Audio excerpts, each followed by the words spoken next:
दोस्तों साइकिल से भारत यात्रा करने का सबसे बड़ा डिसएडवांटेज ये होता है कि साइकिल को आप छोड़ नहीं सकते कहीं पे ना। ऐसा नहीं है कि आप 200-500 किलोमीटर एक बार में कवर कर लिया। और सबसे बड़ा एडवांटेज ये होता है कि आप सब कुछ चीज़ें कवर करते हुए चलते हैं। तो ऐसा ही आज हुआ, चूँकि हम झारखंड की यात्रा पे हैं अभी, हमारी भारत यात्रा का 10वां राज्य है। लेकिन जैसे हम रास्ते में जा रहे थे तो यहाँ का एक प्रमुख पर्यटन स्थल हमें दिखाई दिया। हालांकि 10 किलोमीटर अंदर था लेकिन प्रमुख था, इस कारण से हम आए। तो ये हमारी साइकिल हम साथ में लेके आए। तो दसम वाटरफॉल आज हम पहुँचे हैं और आखिरकार हम वो स्थान पर पहुँचे हैं। और हमारी बहुत सारी ऐसी चीज़ें कवर हो जाती है भारत यात्रा में साइकिल से करते हुए, जो आमतौर पर भारत यात्रा में लोग नहीं कर पाते। क्योंकि स्वाभाविक सी बात है, साइकिल से भारत की यात्रा लोग मोस्टली हाईवे टू हाईवे करते हैं। मोस्ट पॉपुलर जो जगहें होती है वो करते हैं।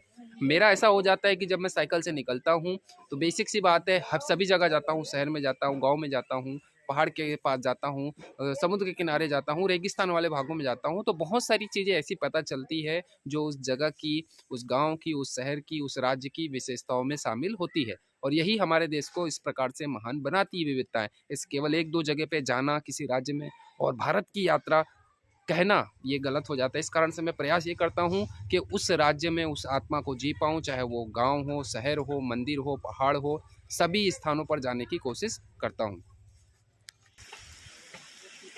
तो नमस्कार दोस्तों, आज हम पहुँचे हैं झारखंड के एक सबसे प्रसिद्ध स्थान पर। जो आप सामने वाटरफॉल देख रहे हैं, झरना देख रहे हैं, जलप्रपात देख रहे हैं, इसको दसम जलप्रपात या वाटरफॉल कहा जाता है। कांची नदी से गिरने वाला पानी जो कि 144 फीट की ऊंचाई से गिरता हुआ आपको दिखाई देगा। अभी हालांकि पानी कम है, लेकिन एक समय में ऐसा भी होता है कि एक मनोरम दृश्य प्रदर्शित करता है। लेकिन ऐसे भी 12 महीने यहाँ पर पर्यटन की भीड़ लगातार होती है। इस ओर जाने की मनाही है क्योंकि उस ओर फिसलन भी है, थोड़ी गहराई है। बाकी आप आसपास का नज़ारा भी देख सकते हैं, बहुत ही सुंदर, बहुत ही मनोरम यहाँ का नज़ारा है। NH मतलब नेशनल हाईवे 33 पर यह बना हुआ है। तमारा गांव की ओर बढ़ने पर, जैसे ही आप अगर जमशेदपुर से रांची की ओर बढ़ रहे हैं तो लगभग 30 किलोमीटर पहले रांची के आपको 10 किलोमीटर आगे आना पड़ता है।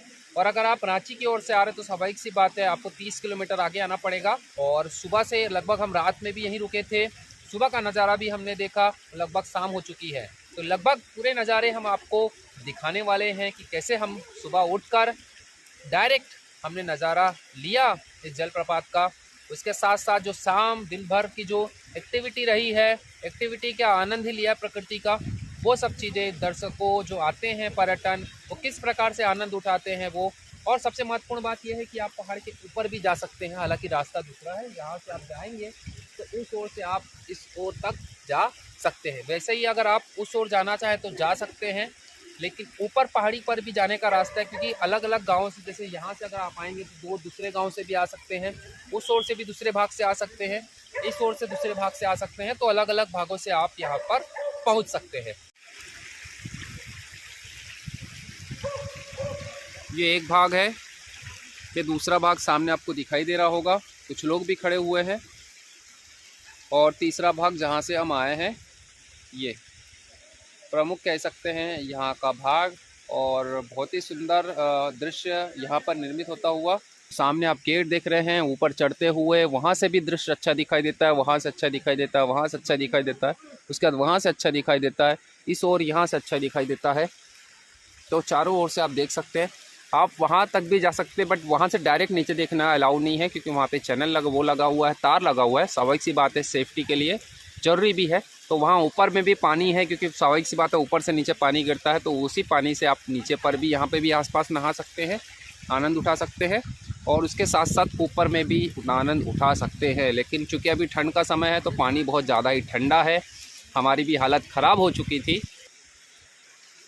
कुछ पानी के भाग उस ओर है, कुछ दर्शक वहाँ बैठे हुए, कुछ इस प्रकार से आते जा रहे हैं और आनंद उठाते जा रहे हैं। लगभग 5 बजे के बाद जो सामने वाला गेट है वो बंद हो जाता है और फिर ऊपर से आप देख सकते हैं। लेकिन क्योंकि यहाँ पर थोड़ा रिस्की हो जाता है, इस कारण से ही आसपास के क्षेत्रों को बंद कर दिया जाता है। तो ये ऊंची ऊंची पहाड़ियों को कि अपने आप कटा हुआ यह सब कुछ भाग है। पत्थर उथले निचले हैं, चट्टान बहुत ही ध्यान रखकर आपको चलना पड़ता है और स्थान भी बहुत ही अच्छा है। दसम वाटरफॉल या दसम जलप्रपात के नाम से यह प्रसिद्ध है। ऐसे बहुत सारे यहाँ पे जलप्रपात है।